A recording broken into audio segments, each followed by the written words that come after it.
Whether we have lost someone or waiting to find out about someone or assisting in some way,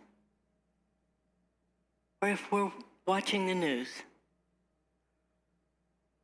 we have this heaviness in our heart, Lord, this grief. And we only experience that because we experience your love.